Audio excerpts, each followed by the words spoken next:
کمرے میں اندھیرا ہوتا ہے اور اس کے چہرے پر چاندنی پڑ رہی ہوتی ہے۔ وہ فوراً بیڈ پر بیٹھ جاتا ہے۔ اس کے حلق میں کانٹے پڑ رہے ہوتے ہیں۔ دل تیزی سے دھڑک رہا تھا۔ وہ اٹھ کر پانی پینے لگا، پھر اسے نیند نہیں آئی۔ رات کا بقیہ حصہ وہ آنکھوں میں کاٹ دیتا۔ صبح نہا دھو کر ناشتہ کیا اور ہوٹل سے باہر نکل گیا۔ اس نے بازار کا ایک چکر لگایا، پھر اس نے درختوں سے گھرے اس مکان کی تلاش شروع کر دی۔ دوپہر تک وہ ایک ایسے مکان کی تلاش میں سرگردہ رہا جو درختوں سے گھرا ہوا ہو اور دور تک اس کے آس پاس کوئی مکان نہ ہو۔ ایسے کئی مکان اس نے دیکھے، کئی بنگلوں کے دروازے بھی اس نے کھٹکھٹائے، مگر مایوسی ہوئی۔ دوپہر کو واپس ہوٹل آ گیا۔ اس نے کھانا کھایا، تھکا ہوا تھا اس لیے کچھ دیر آرام کی غرض سے لیٹا، پھر نیند آ گئی۔ دوپہر کو اٹھا اور چائے پی کر بازار کا ایک اور چکر لگایا۔ اس کے بعد اس نے اس مرتبہ مخالف سمت کا رخ کیا۔ اس نے ادھر کا چپا چپا چھان مارا، لیکن کامیابی نہ ہوئی۔ درختوں سے گھرے اس مکان کی تلاش میں اسے شام ہو گئی۔ اندھیرا ہونے سے پہلے وہ اپنے ہوٹل آیا۔ ابھی وہ لیٹا ہی تھا کہ کراچی سے کال آ گئی۔ پہلے بابر نے بات کی۔ اس نے نیلم کے بارے میں پوچھا۔ اکبر نے جہاں جہاں اسے تلاش کیا تھا بتایا۔ پھر صابرہ نے فون لے لیا۔ اس نے اکبر کو قسمیں دیں کہ وہ فوراً کراچی واپس آ جائے۔ صابرہ کو اس کی جدائی برداشت نہیں ہو رہی تھی۔ وہ اس کی طرف سے بہت پریشان تھی، فکر مند تھی۔ اکبر نے اپنی ماں کو تسلی دی اور بتایا کہ وہ فکر نہ کرے، میں یہاں بالکل خیریت سے ہوں، پریشان ہونے کی ضرورت نہیں ہے، میں بہت جلد کراچی لوٹ آؤں گا۔ دوسرے دن اس نے پھر نیلم کی تلاش شروع کر دی، اور جو کہتے ہیں کہ ڈھونڈنے سے خدا بھی مل جاتا ہے، سچ کہتے ہیں کہ حرکت میں برکت ہوتی ہے، سفر کرنے سے منزل قریب ہوتی ہے۔ ڈھونڈتے ڈھونڈتے بالآخر وہ ایک ایسے مکان کے پاس پہنچ ہی گیا جو درختوں سے گھرا ہوا تھا، اونچائی پر تھا، اور اس کے آس پاس دور تک کوئی مکان نہ تھا۔ اس چھوٹے سے خوبصورت مکان کو دیکھ کر اکبر کا دل تیزی سے دھڑکنے لگا، اگرچہ اس بات کی کوئی گارنٹی نہ تھی کہ یہ وہی مکان ہے جہاں نیلم قید ہے، کیونکہ ایسے تنہا مکان وہ کئی دریافت کر چکا تھا، ان کے دروازے کھٹکھٹا چکا تھا۔ ان مکانوں کے دروازوں سے نیلم برآمد نہ ہوئی تھی، لیکن اس مکان کو دیکھ کر اکبر کا دل جانے کیوں بلیوں اچھلنے لگا تھا۔ یہ مکان نیچے سڑک سے بالکل نظر نہ آتا تھا، ایک دم الگ تھلگ تھا، اور اس طرح درختوں میں چھپا ہوا تھا جیسے بادلوں میں چاند۔ اس وقت دن کے 12 بج رہے تھے۔ نیلم مکان کے اندر اپنے بیڈ پر اداس لیٹی تھی۔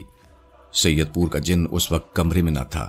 پھر اچانک وہ تیزی سے شہزادے کے روپ میں کمرے میں داخل ہوا اور نیلم کے نزدیک بیڈ پر بیٹھ گیا۔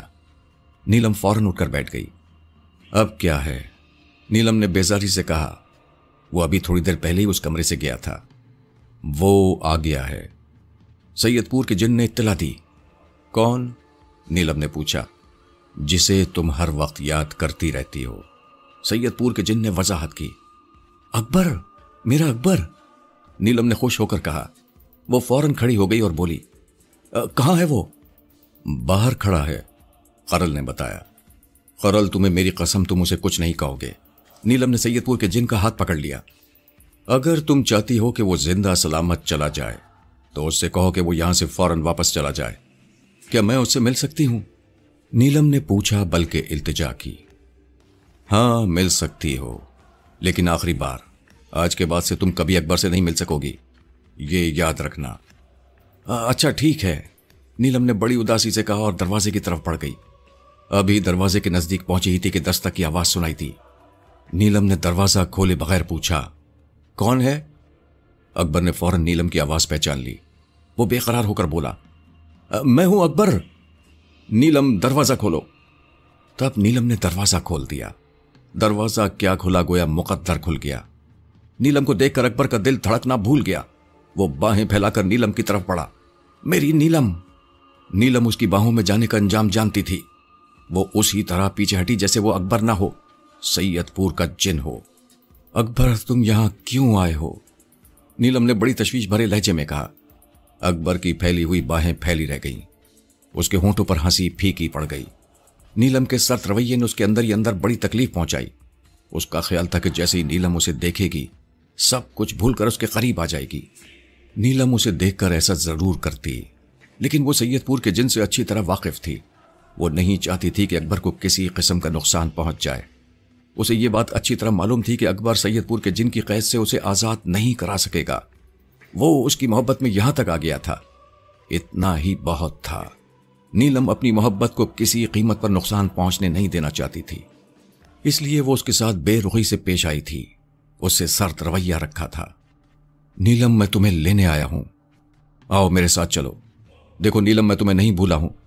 तुमने लिखा था कि तुम मेरी हो, तुम अगर मेरी हो तो अब मेरे साथ चलो। अकबर की यह बात सुनकर नीलम का कलेजा हिल गया। उसका बेख्तियार जी चाहा कि वो अकबर का हाथ पकड़े और कहे, ठीक है अकबर, चलो मैं वाकई तुम्हारी हूं। लेकिन ऐसा वो सोच सकती थी, कर नहीं सकती थी। और वो जो कर सकती थी वो उसने कर दिया। उसने अपने महबूब को बचा लिया, उसने अपने शौहर को बचा लिया, उसने अकबर को अपनी कसम देकर वापस लौटा दिया। अकबर वापस जाना नहीं चाहता था, वो मरने मारने पर तुला हुआ था। लेकिन नीलम जानती थी कि करल और अकबर का कोई मुकाबला नहीं। अकबर उसके सामने चींटियों की तरह था, जिसे वो अपनी एक चुटकी से मसल सकता था। उसने अकबर को समझा बुझाकर वापस कर दिया। अकबर उस घर से मायूस होकर लौट आया। फिर उसने होटल से अपना बैग उठाया और वापस कराची के लिए चल पड़ा। अकबर बच्चा न था, बेवकूफ न था, वो सारी बातें अच्छी तरह समझता था। उसे ये बात भी अच्छी तरह मालूम थी कि नीलम उसके साथ सर्द रवैया क्यों रखे हुए है, क्यों कस्में देकर उसे यहां से जाने को कहा। वो जानता था कि सैयदपुर के जिन से टक्कर लेना आसान ना था। बड़े बड़े लोग उससे शिकस्त खाकर मैदान छोड़ गए थे। वो बेचारा किस खेत की मूली था। अकबर के लिए यह खुशी क्या कम थी कि उसने कई माह बाद नीलम का चेहरा देख लिया था। उसने वो मकान देख लिया था जहां नीलम कैद थी। वो कराची जाकर नीलम की रिहाई के लिए कुछ कर सकता था। कराची कैंट स्टेशन पहुंचकर जब वो गाड़ी से बाहर आया तो एक कुली ने लपक कर उसका हाथ से बैग लेना चाहा। अकबर ने अपने बैग को मजबूती से पकड़ लिया और पीछे मुड़कर देखा। तब उसे अपनी आंखों पर यकीन न आया। अकबर ने बड़ी हैरत से कहा, नियाज बाबा आप? नियाज मोहम्मद उसके सामने खड़ा था और जिस हालत में वो उसके सामने खड़ा था वो अकबर को हैरत में डालने के लिए काफी था। वो लाल कमीज पहने था, वो कुली बना हुआ था। बाबा ये सब क्या है? आप? हाँ, मैं कुली क्यों बना हुआ हूं, ये पूछना चाहते हो? नियाज मोहम्मद ने सवाल किया। जी जी, मैं यही मालूम करना चाहता हूं। ये मैं सजा काट रहा हूं, बस कुछ दिन और रह गए हैं। नियाज मोहम्मद बोला। सजा? अकबर और हैरान हुआ। किस बात की सजा? सैयदपुर के जिन से शिकस्त खाने की सजा। नियाज मोहम्मद ने बड़ी अकीदत से कहा। ओह! अकबर को याद आया जब वो मामू फुरकान के साथ इमली वाले बाबा से मिलने गया था तो उन्होंने सजा का जिक्र किया था।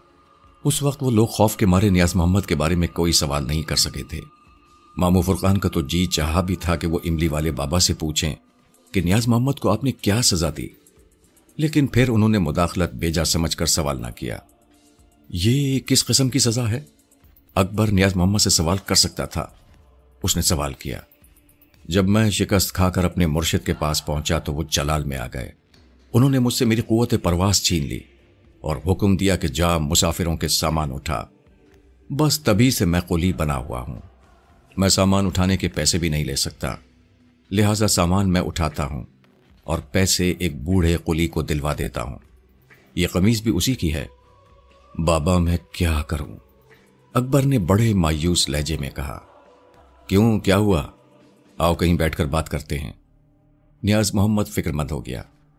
अकबर और नियाज मोहम्मद स्टेशन से बाहर निकल आए और एक चाय के होटल में जा बैठे। अकबर, हम तो अंधे हुए हैं, हमें सब कुछ दिखाई देते हुए भी कुछ दिखाई नहीं देता।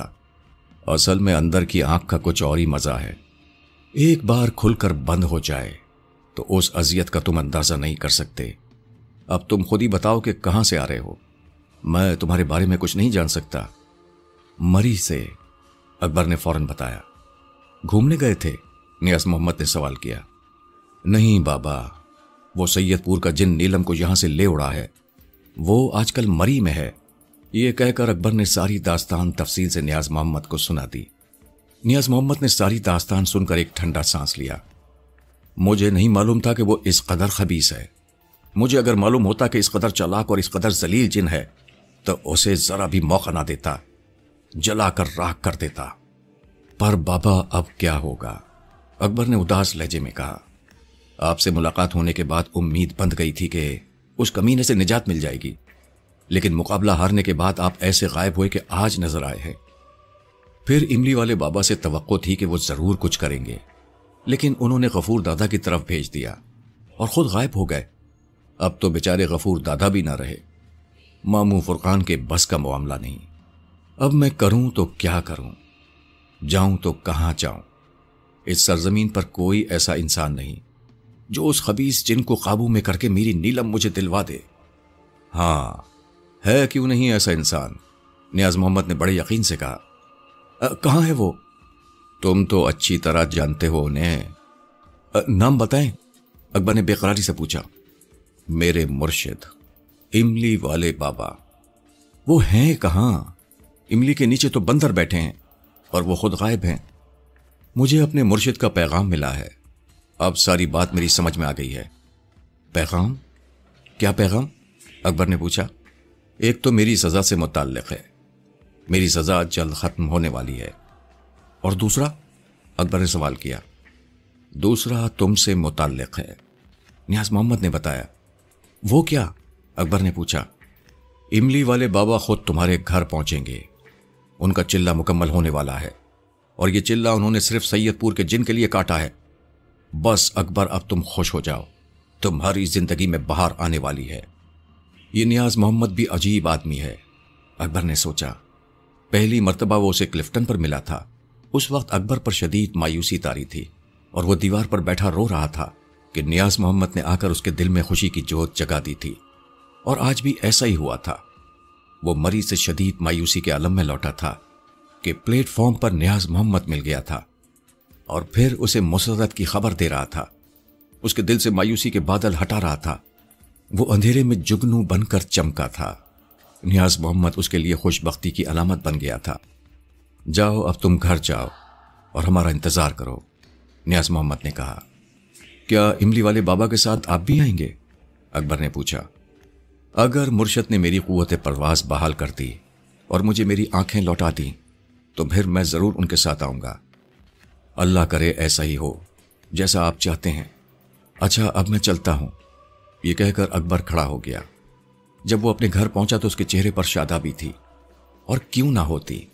नियाज मोहम्मद ने उसे ऐसी नवेद दी थी कि उसके दिल में अनार छूटने लगे थे।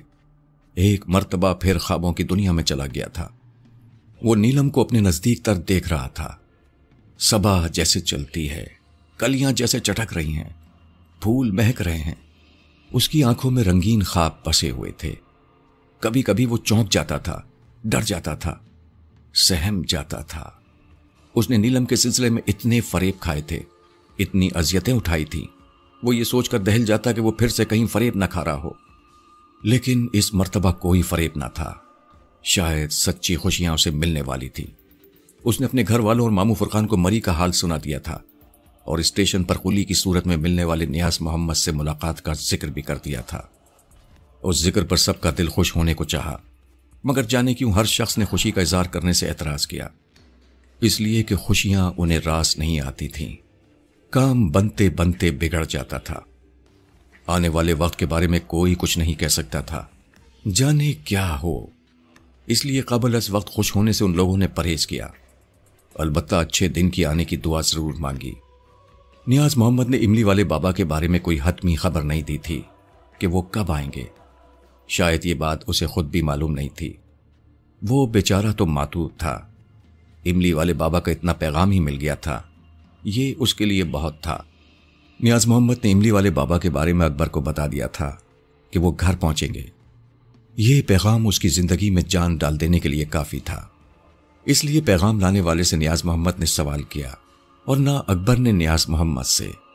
दोनों अपनी जगह इंतजार कर रहे थे। फिर वो इंतजार खत्म हुआ। एक दिन सुबह ही सुबह घंटी बजी। ख्याल हुआ कि दूध वाला आया है। राजदा ने गेट खोलकर दूध की देगची आगे बढ़ाना चाहिए, लेकिन फिर फौरन ही झिझक कर पीछे हट गई और गेट बंद करके अंदर से बोली, जी आप कौन हैं? बेटा मैं नियाज मोहम्मद हूं, अकबर को उठाकर बाहर भेजो। नियाज मोहम्मद का नाम सुनकर राजदा चौंकी और फिर अच्छा कहकर तेजी से घर के अंदर आई। अकबर के कमरे में पहुंचकर उसे झंझोड़ कर उठाया। अकबर भाई उठें। भाई क्या मुसीबत आ गई है? वो झुंझला गया। मुसीबत नहीं, खुशी आई है, राशिदा ने मुस्कुराकर कहा। खुशी आई है? अकबर की समझ में कुछ ना आया। वो उठकर आंखें मलने लगा। बाहर नियाज बाबा आ गए हैं, जल्दी जाइए, वो आपको बुला रहे हैं, राशिदा ने जल्दी जल्दी बताया। नियाज मोहम्मद का नाम सुनकर गोया उसमें स्प्रिंग लग गए और वो उछलकर खड़ा हो गया। वो भागता हुआ गेट तक पहुंचा। गेट खोलकर देखा तो सामने नियाज मोहम्मद खड़ा था, मुस्कुराता हुआ नियाज मोहम्मद। नियाज बाबा आप कैसे हैं? आइए अंदर आ जाएं।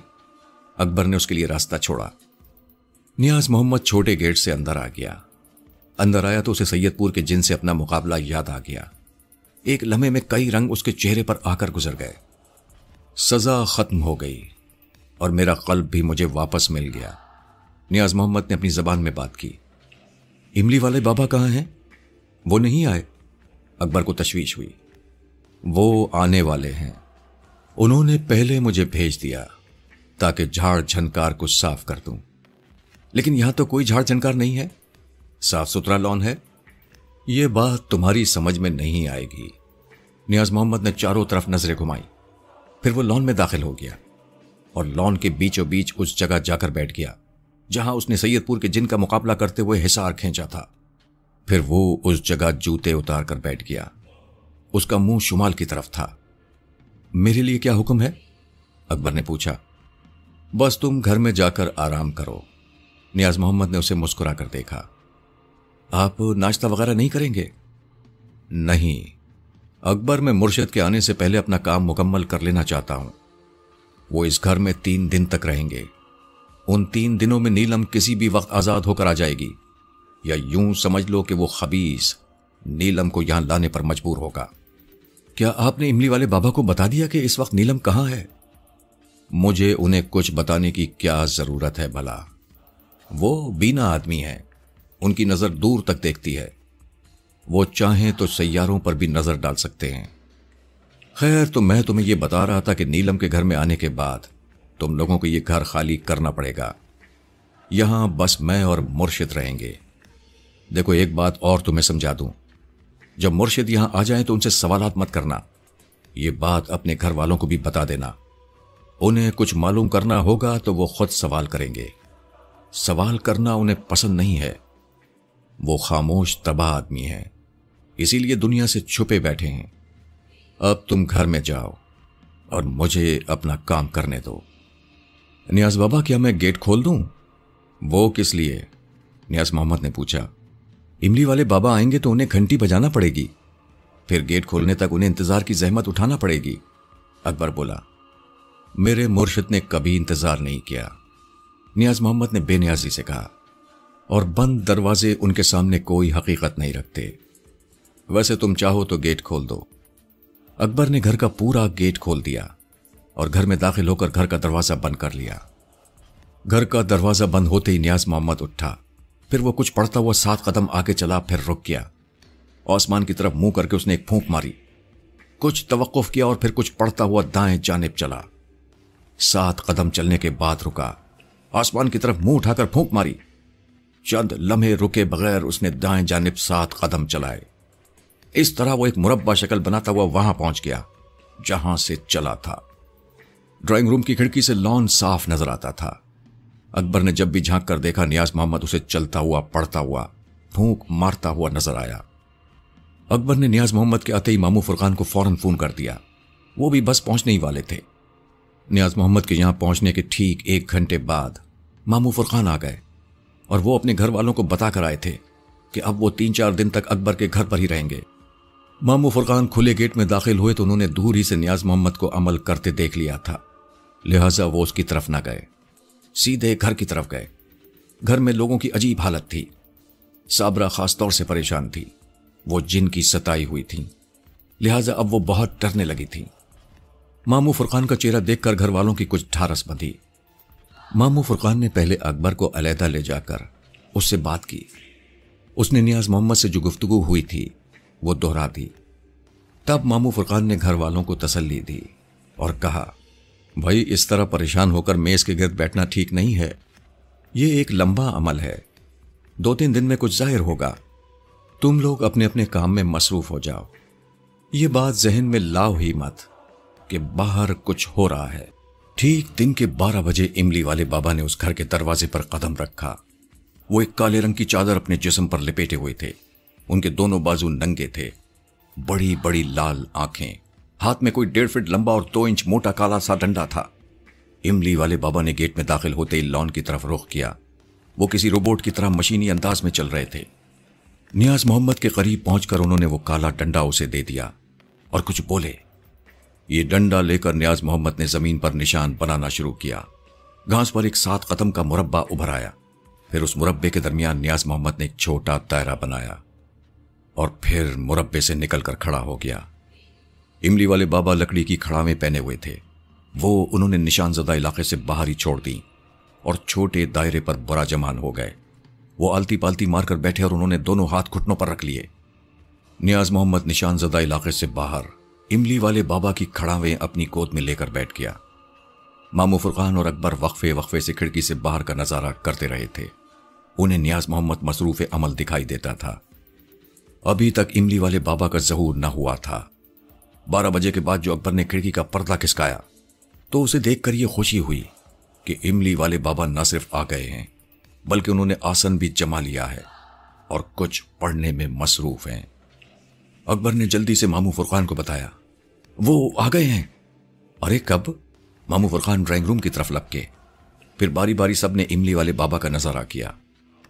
کچھ پڑھتے پڑھتے اچانک املی والے بابا نے آنکھیں کھولی۔ صابرہ ڈر کر ایک دم پیچھے ہٹ گئی۔ ان کی سرخ سرخ آنکھیں دیکھ کر اسے کالا بلہ یاد آ گیا۔ صابرہ فوراً ڈرائنگ روم سے چلی گئی۔ املی والے بابا پڑھتے ہوئے اس طرح آنکھیں بند کرتے اور کھولتے رہے۔ نیاز محمد ان کی کھڑاویں گود میں رکھے بہت سعادت مندی سے نشان زدہ علاقے سے باہر بیٹھا رہا۔ دن گزرا، پھر رات بھی گزر گئی۔ سب گھر کے لوگ ٹی وی لاؤنج میں بیٹھے رہے۔ ان کے دلوں پر خوف طاری تھا۔ اکبر اور مامو فرقان وقفے وقفے سے کھڑکی سے ان کا نظارہ کرتے رہے۔ مامو فرقان نے کوئی 3 بجے کے قریب صابرہ اور راشدہ کو زبردستی سونے کے لیے بھیج دیا۔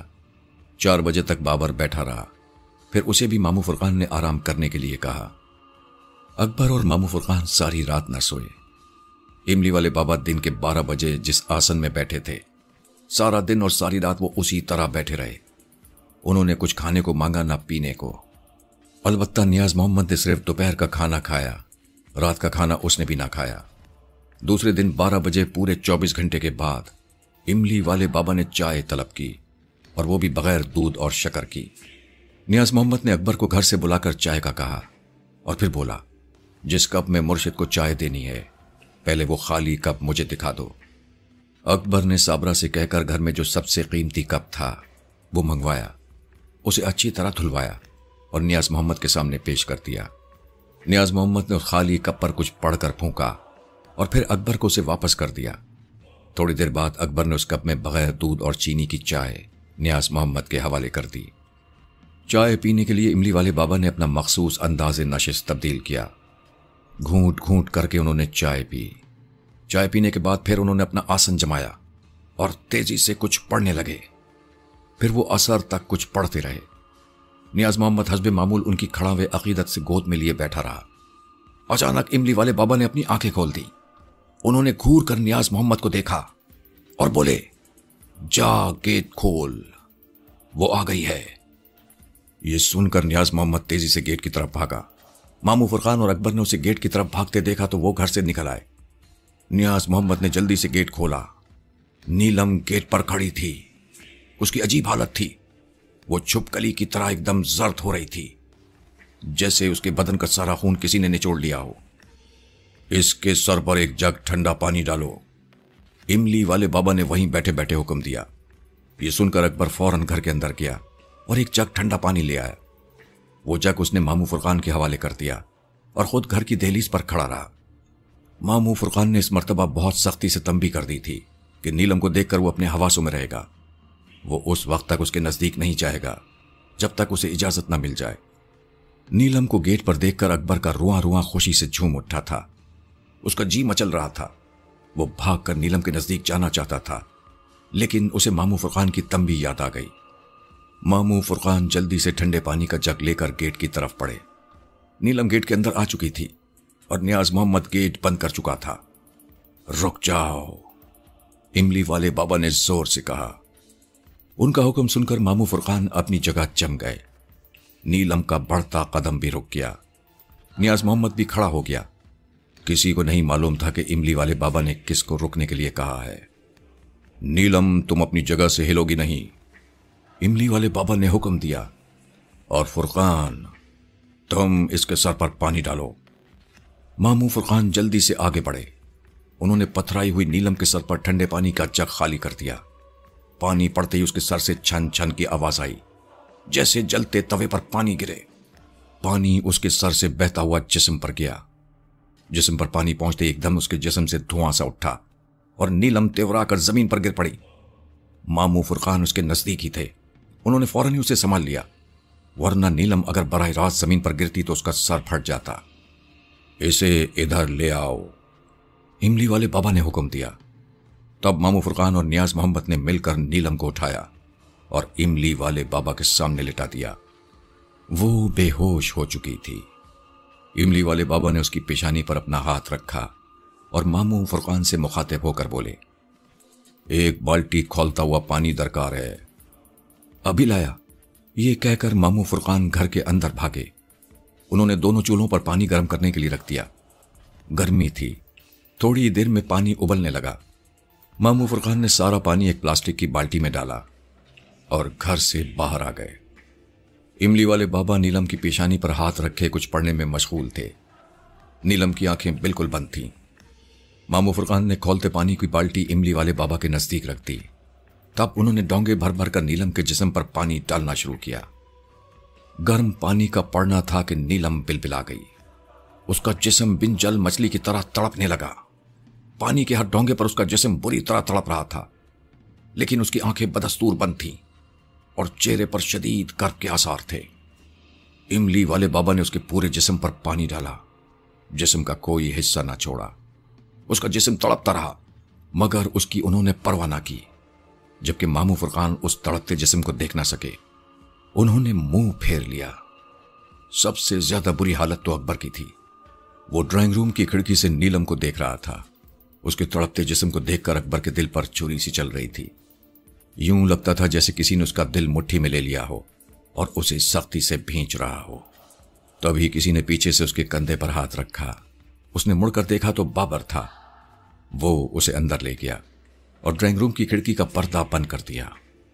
अकबर इस तरह भी कैफियत में अपने कमरे में चला गया और लेट गया।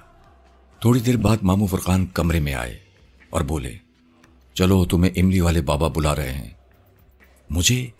वो हैरतज़दा होकर बोला और फौरन उठकर खड़ा हो गया।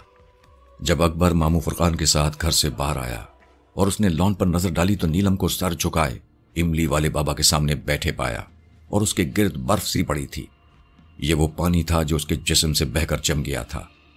अकबर उनके नजदीक पहुंचा तो उन्होंने अपनी सुर्ख सुर्ख आंखों से उसे देखा और मुस्कुराकर बोले, अकबर, अपनी बीवी को ले जाओ। वो खबीस अब इस पर कभी काबिज नहीं हो सकेगा। ये सुनकर उसने बड़ी ममनूनियत से इमली वाले बाबा को देखा और तशक्कुर के तौर पर उसने उनका हाथ थामना चाहा। वो उनके हाथ को चूमना चाहता था। इमली वाले बाबा ने अपना हाथ फौरन पीछे खींच लिया और मुस्कुराकर कहा, भाई मेरा नहीं, अपनी बीवी का हाथ पकड़ो और अब तुम लोग जिस कदर जल्द हो सके यहां से निकल जाओ। लेकिन फुरकान, तुम यहीं रहोगे। मामू फुरकान ने पहले ही उन लोगों को जाने के लिए तैयार कर रखा था। अब जैसे ही जाने का हुक्म हुआ, अकबर 2 मिनट में नीलम समेत सबको गाड़ी में बिठाकर मामू फुरकान के घर की तरफ रवाना हो गया। अकबर के जाने के बाद मामू फुरकान इमली वाले बाबा के सामने हाथ बांधकर खड़े हो गए। इमली वाले बाबा ने उन्हें कुछ पढ़ने को बताया और बोले, तुम घर में जाकर अंदर से सारे दरवाजे बंद कर लो और जो मैंने बताया उसे पढ़ना शुरू करो। याद रखो, घर से बाहर किसी कीमत पर ना निकलना, न दरवाजा खोलना, बेशक तुम घर में आग लगी हुई क्यों न देखो। जी बेहतर, मामू फुरकान ने बड़ी सादतमंदी से कहा। वो एक तजुर्बेकार आदमी थे, अमलियात से वाकिफ थे, इसलिए उनसे किसी ऐसी बात की तवक्को न थी जिससे बिगाड़ पैदा होता। इमली वाले बाबा ने कुछ देखकर ही उन्हें यह जिम्मेदारी सौंपी थी। मामू फुरकान फौरन घर के अंदर चले गए। उन्होंने घर का एक एक दरवाजा और खिड़की बंद कर ली। फिर उन्होंने वजू करके असर की नमाज पढ़ी और तस्बीह लेकर वो पढ़ने लगे जो इमली वाले बाबा ने बताया था। बाहर इमली वाले बाबा के हुक्म के मुताबिक नियाज मोहम्मद गेट बंद कर चुका था और उस वक्त वो हिसार के अंदर इमली वाले बाबा के दाएं जानिब बैठा उंगलियों पर कुछ पढ़ रहा था।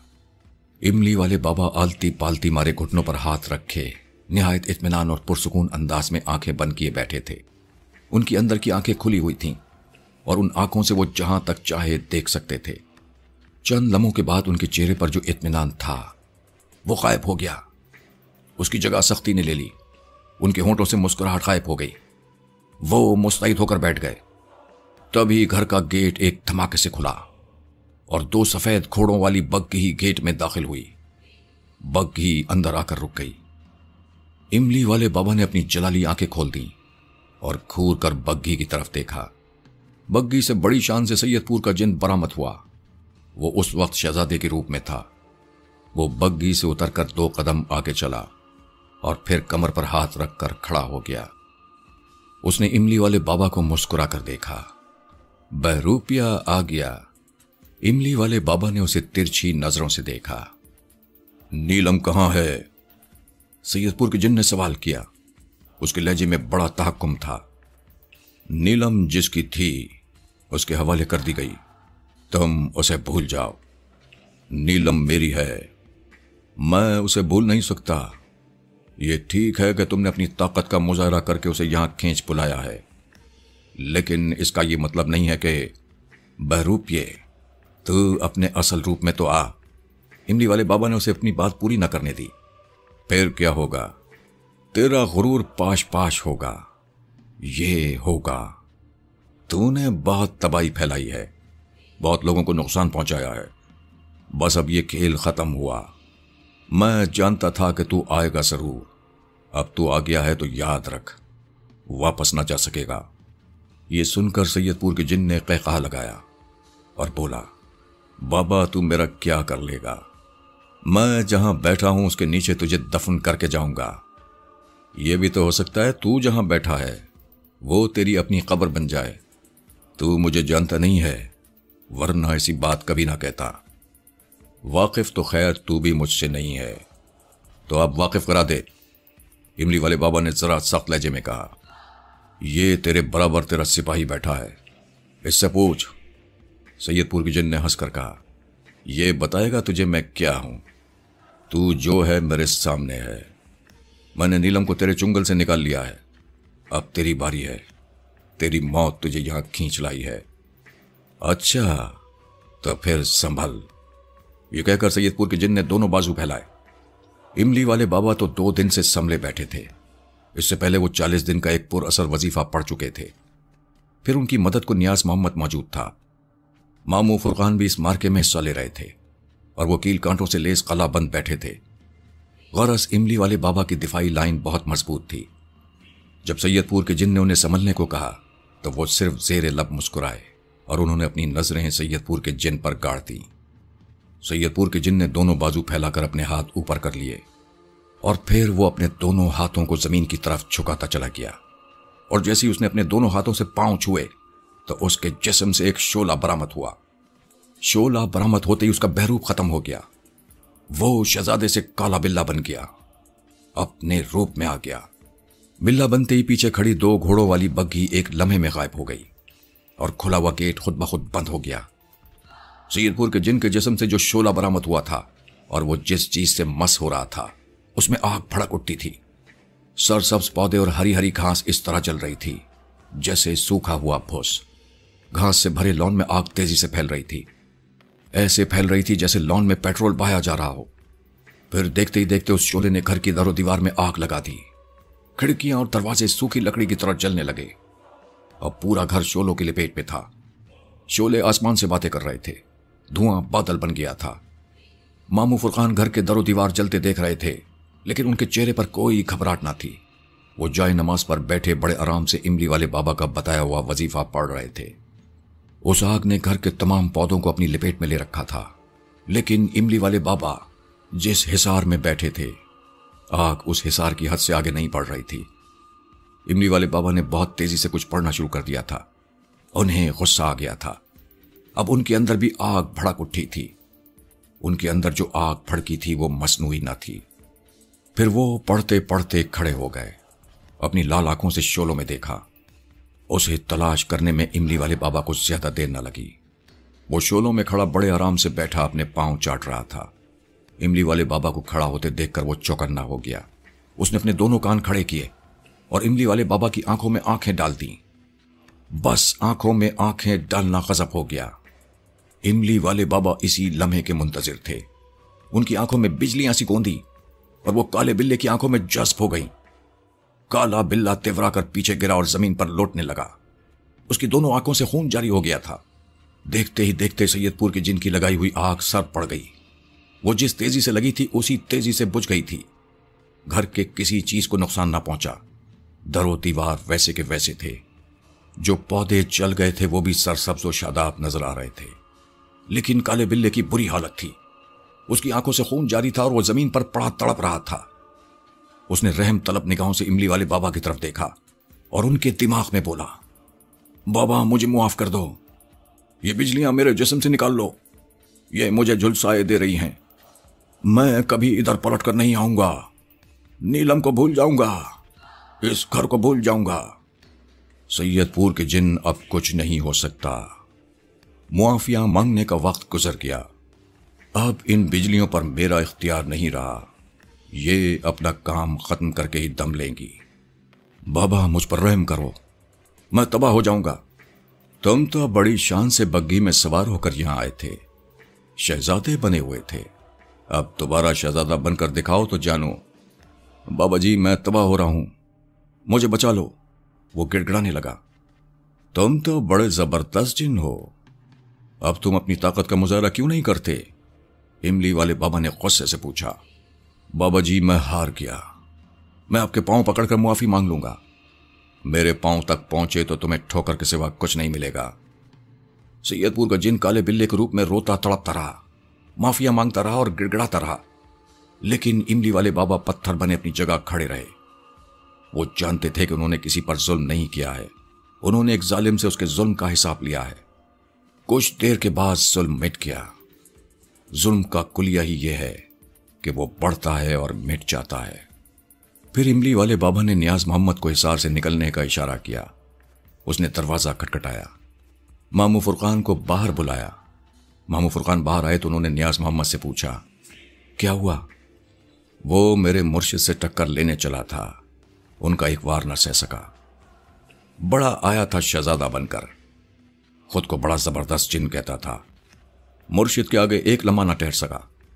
वो बाहर पड़ा है, आओ आकर देख लो। नियाज मोहम्मद ने मुस्कुराते हुए बताया। मामू फुरकान ने यह सुनकर फौरन खुदा का शुक्र अदा किया और भागे हुए बाहर गए। उन्होंने देखा उसे, वो बेकसी की सूरत में जमीन पर पड़ा हुआ था। उसकी आंखें खुली हुई थीं और खून आंखों से निकलकर चेहरे पर जम गया था। कुछ खून जमीन पर भी गिरा हुआ था। फिर इमली वाले बाबा ने हिसार छोड़ दिया। वो न सिर्फ दायरे से निकल आए बल्कि 7 कदम चौकोर वाला हिस्सा भी छोड़ दिया। उनकी हिदायत के मुताबिक जहां वो बैठे थे वहां एक गड्ढा खोदा गया। ये गड्ढा मामू फुरकान ने अपने हाथों खुरपी से खोदा। जब गड्ढा खुद गया तो इमली वाले बाबा ने काले बिल्ले को दुम से पकड़कर उठाया और गड्ढे में डाल दिया। फिर कुछ पढ़कर उन्होंने मिट्टी गड्ढे में फेंकी। उसके बाद खुरपी मामू के हाथ में दे दी। मामू फुरकान ने सारी मिट्टी गड्ढे में डालकर उसे बंद कर दिया। गड्ढा बंद करने के बाद मामू फुरकान ने एक ठंडा और गहरा सांस लिया। कितनी मुसीबतों के बाद यह दिन देखने को मिला था। उन्होंने एक मर्तबा फिर खुदा का शुक्र अदा किया और बड़ी एहसानमंदी से इमली वाले बाबा को देखने लगे। नियाज चलो, इमली वाले बाबा ने नियाज मोहम्मद से कहा। बाबा जी आपका बहुत शुक्रिया, मामू फुरकान ने बड़ी ममनूनियत से कहा। हमें इस तरह के कामों से कोई दिलचस्पी नहीं है, लेकिन इस खबीस ने इस कदर उधम मचाया हुआ था कि इसकी सरकोबी के लिए हमें अपनी जगह से निकलना पड़ा। अब यहां कोई खतरा नहीं है, बच्चों को बुला लो, हम अब जाते हैं। इमली वाले बाबा ने कदम आगे बढ़ाया। नियाज मोहम्मद ने उनकी खड़ाओं सीधी की। इमली वाले बाबा ने खड़ामें पहनी और खटखट करते तेजी से घर से निकल गए। नियाज मोहम्मद उनके पीछे भागता चला गया। उन दोनों के जाने के बाद मामू फुरकान ने एक नजर कड़े को देखा, जो अब घास मिली मिट्टी से पुर हो चुका था। उस बंद कड़े को देखकर उनका रुआं रुआं खुशी से झूम रहा था। फिर उस घर में खुशियां टूटकर बरसने लगी। और क्यों ना बरसती, जुल्म का एक अहद खत्म हो गया था। अब दर्दनाक अजाब से निजात मिल गई थी। हर शख्स ने इस दिन के लिए ख्वाब देखे थे। निजात का दिन आया तो सबकी आंखों में अपने अपने ख्वाब जाग उठे। कुछ ख्वाब अकबर के थे तो कुछ ख्वाब अकबर की बहन और उसकी मां के थे। राशिदा उन सब में पेश पेश थी। वो इस दिन का बड़ी बेचैनी से इंतजार कर रही थी। उसने तय कर लिया था कि शादी की फिर से तमाम रस्में अदा की जाएंगी। राशिदा की इस राय से सबको इत्तेफाक था। एक इत्तेफाक नहीं था तो अकबर को। जाहिर है शादी की दोबारा रस्में अदा किए जाने की वजह से नीलम और उसके दरमियान फासले बढ़ जाने थे। अकबर के लिए तो अब एक एक लम्हा भारी था। बहरहाल ये सब होना था। बारात में 30-40 आदमी थे। जल्दी जल्दी जो लोग साथ आ सके उन्हें साथ ले लिया गया। मामू फुरकान ने घर के सामने शामियाना लगवा दिया। एक चीनी रेस्टोरेंट से खाने का बंदोबस्त किया गया था। जब बारात रुखसत हुई और नीलम को एक सजी सजाई कार में बिठाया गया तो एहसास न होता था कि नीलम की 4 माह पहले शादी हो चुकी है, बल्कि ये एहसास होता था कि नीलम की आज ही शादी हुई है और वो वाजिदा फैयाज के बजाय जैसे मामू फुरकान की बेटी हो। मामू फुरकान उसको रुखसत करते वक्त कुछ इस तरह अपनी आंखों में आंसू भर लाए कि नीलम उससे लिपट कर रोने लगी। उस शादी में दादा गफूर की कमी शिद्दत से महसूस की गई। काश वो आज जिंदा होते तो नीलम को दुल्हन बने देखकर किस कदर खुश होते। बारात गुलशन वापस पहुंची। ये घर रोशनियों से जगमगा रहा था। बाबर ने उस रोशनी पर दिल खोलकर पैसा खर्च किया था। अकबर के दिल की अजीब हालत थी। खुशी से धड़कते दिल को उसने काबू में करने की बहुत कोशिश की, लेकिन वो काबू में ना आया। तब वो धड़कते दिल के साथ अपने कमरे में दाखिल हुआ। लरसती उंगलियों से उसने दरवाजा बंद किया और जब पलटकर देखा तो नीलम घूंघट निकाले झुकी हुई बैठी नजर आई। खुशी से उसकी आंखें डुबडुबा गईं। आंखों में आंसू भरे तो नीलम धुंधला गई। अकबर ने फौरन अपनी आंखें साफ कर ली। अब वो एक लम्हे के लिए भी नीलम को अपनी आंखों से दूर करना नहीं चाहता था।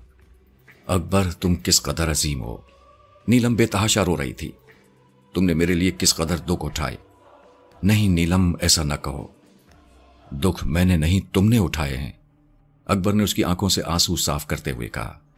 और अब उन दुखों का जिक्र ही क्या, जो होना था हुआ। अब इन खुशियों के लम्हों को माजी की याद में जाया मत करो। गुजरे हुए वक्त को एक भयानक ख्वाब की तरह भूल जाओ। आओ अब एक नई जिंदगी का आगाज करें। ऐसी जिंदगी जो खुशियों से भरी हो, फूलों से भरी हो। ये 21वीं रात का जिक्र है। नीलम और अकबर नीलगू बल्ब की रोशनी में महवे गुफ्तगू थे। तभी दीवार गिर घड़ी ने रात के 12 बजाए। दोनों ने घड़ी को चौंक कर देखा और जाने किस ख्याल से मुस्कुरा दिए। 12 बजते ही वो जमीन से फूटा और देखते ही देखते बढ़ने और फैलने लगा। सुबह का अखबार उठाने बाबर बाहर आया तो सबसे पहले उसने देखा वो लॉन में था और उस जगह था जहां काले बिल्ले को जमीन में दफन किया गया था। कल शाम तक यहां कुछ न था।